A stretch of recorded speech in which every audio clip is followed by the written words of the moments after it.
นอกจากนี้กัมพูชายังย้ำนะครับว่ารัฐมนตรี ปลาซิวปลาซิว ในฐานะผู้นำของกระทรวงอย่างที่ ปลาซิวปลาซิว สภาพแวดล้อมที่มั่นคงครับ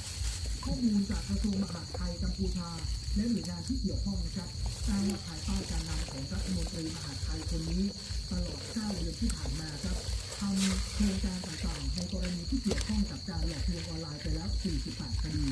รวมถึงจับกุมผู้ต้องสงสัยนะครับและดำเนินคดีในศาลแล้ว 168 คนครับนอกจากนี้ยังในประเทศชาวต่างชาติอีก 2,722 คนด้วย